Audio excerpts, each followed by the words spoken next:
Assalamualaikum warahmatullahi wabarakatuh. Yang terhormat dosen pengampu mata kuliah Manajemen Kinerja dan Balas Jasa SDM, Ibu Ira Puspita Dewi SEMM, dan saya Ikrimah Nur Fadila dengan NIM 21104112220. Di sini izinkan saya untuk mempresentasikan hasil tugas saya, yaitu Sistem Manajemen Kinerja pada PT Sinergi Nusantara. PT Sinergi Nusantara. PT Sinergi Nusantara adalah perusahaan yang bergerak di bidang manufaktur teknologi hijau dengan spesialisasi pada pengembangan dan produksi panel surya portable. PT Sinergi Nusantara adalah perusahaan yang berbasis 7 kriteria Maskel. PT Sinergi Nusantara mengintegrasikan 7 kriteria dalam sistem manajemen kinerjanya. Dikarenakan PT Sinergi Nusantara adalah perusahaan yang mengutamakan inovasi berkelanjutan dan memastikan bahwa setiap proses bisnis berorientasi pada penciptaan nilai bagi pelanggan dan optimalisasi operasional. Yang selanjutnya yaitu penerapan 7 kriteria Maskel pada perusahaan PT Sinergi Nusantara. Yang pertama yaitu sistem manajemen kinerja berkaitan dengan strategi perusahaan. PT Sinergi Nusantara menerapkan sistem manajemen kinerja SMK yang dirancang secara fleksibel, dinamis, dan sederhana agar dapat dioperasikan dengan mudah oleh seluruh tingkat manajemen dan karyawannya. SMK yang diterapkan juga memiliki karakteristik khusus seperti pengguna ukuran non-finansial, fokus pada tujuan perbaikan serta menyediakan umpan balik dan terus berinovasi. Yang kedua yaitu ukuran kinerja non-finansial yang relevan. Keberhasilan perusahaan PT Sinergi Nusantara diukur dengan ukuran kinerja non-finansial yang mencakup aspek kepuasan pelanggan, keberlanjutan lingkungan, inovasi produk, dan keterlibatan karyawan. Yang ketiga yaitu fleksibilitas dalam peranan dan implementasi. Sistem manajemen kinerja di PT Sinergi Nusantara dirancang fleksibel agar dapat disesuaikan dengan dinamika bisnis yang cepat berubah, seperti jika terjadi perubahan peraturan pemerintah terkait energi terbarukan, maka SMK dapat dengan mudah diperbarui untuk mencerminkan standar atau persyaratan baru.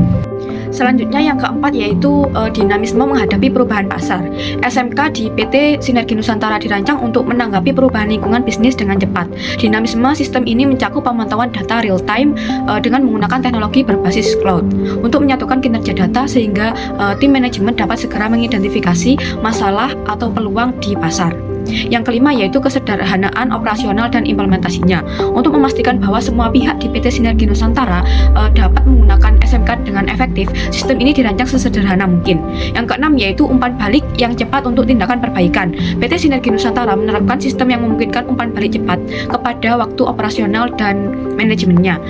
Inisiatif yang mendukung hal ini adalah notifikasi otomatis, seperti jika ada indikator kinerja yang menunjukkan penyimpangan dari target. Sistem manajemen secara langsung mengirimkan notifikasi kepada pihak terkait untuk segera mengambil tindakan korektif. Yang ketujuh yaitu fokus pada perbaikan berkelanjutan, bukan hanya pemantauan. PT Sinergi Nusantara menggunakan SMK untuk mendorong perbaikan berkelanjutan. Beberapa langkah yang diambil yaitu workshop perbaikan proses. Yang kedua yaitu inisiatif Kaizen, selanjutnya yaitu penggunaan data untuk inovasinya. Selanjutnya yaitu ada tahap perancangan sistem manajemen kinerja. Tahap-tahapnya dibagi menjadi 5. Yang pertama yaitu tahap fondasi, tahap yang paling awal. Yang kedua yaitu tahap informasi dasar. Yang ketiga yaitu tahap perancangan. Yang keempat tahap penerapan. Yang terakhir adalah tahap penyegaran. Selanjutnya yaitu tahap fondasi. Fondasi perusahaan mencakup elemen-elemen yang pertama yaitu kemitraan. PT Sinergi Nusantara membangun kolaborasi dengan pemasok lokal untuk memastikan bahan baku berkualitas tinggi dan ramah lingkungan, serta komunitas pengguna produk hijau dan institusi pendidikan. Selanjutnya yang kedua yaitu ada pemberdayaan. Meningkatkan keterampilan karyawan melalui pelatihan rutin dan efisiensi produk dan inovasi teknologi, serta karyawan memiliki wewenang untuk menyelesaikan masalah langsung di lapangan, seperti menangani produk cacat. Yang ketiga yaitu perbaikan kinerja yang terintegrasi. Proses operasional, keuangan, dan manajemen berjalan beriringan dengan sistem value stream untuk memastikan efisiensi dan keuangan. Indikator kinerja seperti waktu siklus produksi dan tingkat produk cacat dipantau secara real time.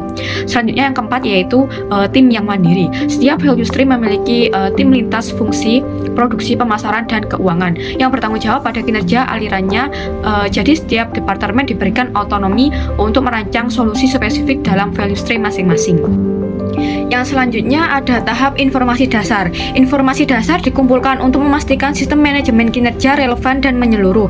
Mencakup yang pertama yaitu ada industri, tren penggunaan energi hijau di pasar lokal dan global. Penggunaan energi hijau khususnya melalui panel surya portable menunjukkan tren pertumbuhan yang sangat signifikan baik di pasar lokal Indonesia maupun secara global.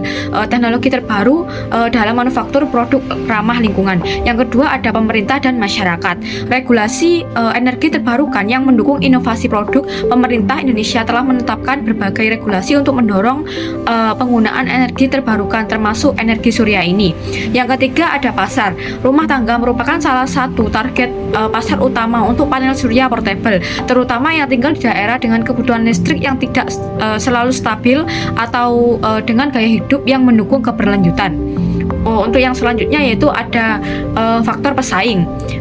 Penilaian strategi pesaing seperti fitur unggulan produk mereka dan pendekatan layanan pelanggan. PT Sinergi Nusantara mempunyai keunggulan yang mampu bersaing dengan kompetitor. Selanjutnya ada tahap perancangan. Perancangan sistem didasarkan pada visi misi, strategi, dan kerangka kerja operasional. Visi misi perusahaan PT Sinergi Nusantara yaitu menjadi pelopor dan inovasi teknologi hijau yang berkelanjutan, membantu menciptakan dunia yang lebih bersih dan hemat energi. Selanjutnya yaitu misi dari perusahaan PT Sinergi Nusantara. Yang pertama yaitu mengembangkan panel surya portable yang berkualitas tinggi, tahan lama dan mudah digunakan. Yang kedua memberikan kontribusi nyata dan dalam mengurangi jejak karbon melalui solusi energi bersih. Yang terakhir yaitu memberdayakan masyarakat untuk mengadopsi teknologi terbarukan demi efisiensi energi.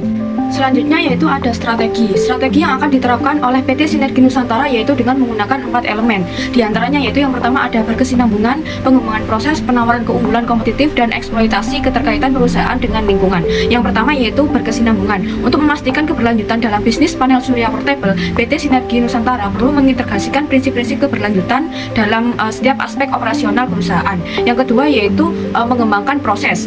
PT Sinergi Nusantara dapat terus mengembangkan proses produksinya untuk meningkatkan efisiensi, kualitas, dan daya saing produk. Pengembangan proses ini harus berfokus pada inovasi dan pengurangan biaya.